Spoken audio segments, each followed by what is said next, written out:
જય શ્રી કૃષ્ણ. આપ સૌને અલ્પા સથવારાના નમસ્કાર. આપ સૌ સમક્ષ નવા પુસ્તક સાથે ઉપસ્થિત થઈ છું. આજનું પુસ્તક છે અધૂરી પ્રીત. લેખક પરેશ જે પટેલ, ગુરુ. પાના નંબર 136, કિંમત 250, પ્રકાશક નિધિ પબ્લિકેશન, પ્રકાર લઘુ વાર્તા સંગ્રહ.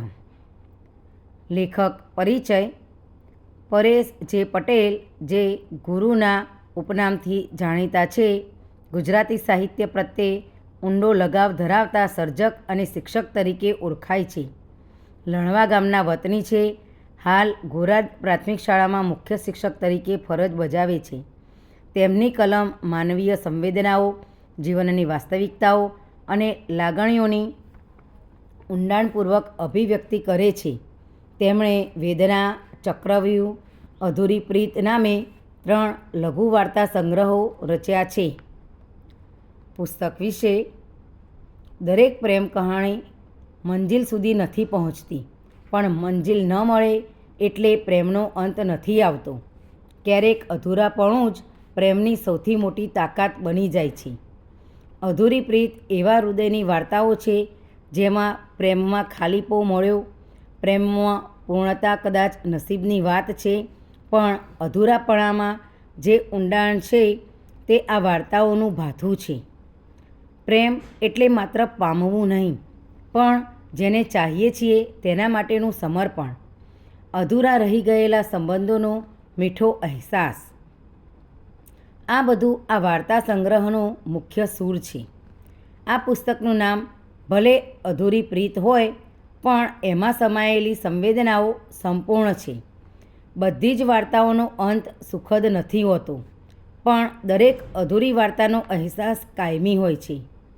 લેખકે સરળ અને પ્રવાહી ભાષામાં પાત્રોની આંતરિક લાગણીઓનું સુંદર ચિત્રણ કર્યું છે.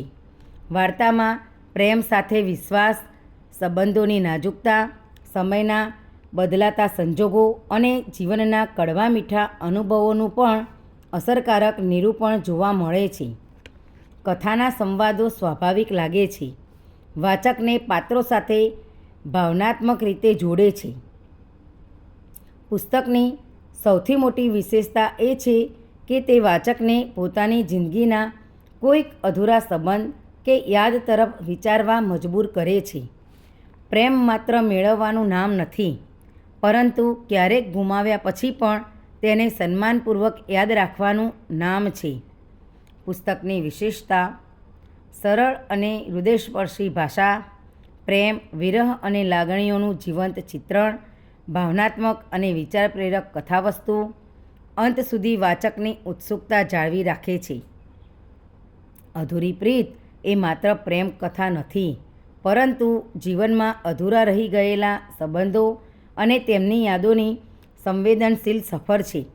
પ્રેમકથા અને ભાવનાત્મક ગુજરાતી સાહિત્યના રશિયાઓ માટે આ પુસ્તક એક વખત જરૂર વાંચવા જેવું છે. આપ પણ વાંચશો ને? પુસ્તક સમીક્ષા સાંભળવા બદલ આપ સૌનો ખૂબ ખૂબ આભાર. જય હિન્દ.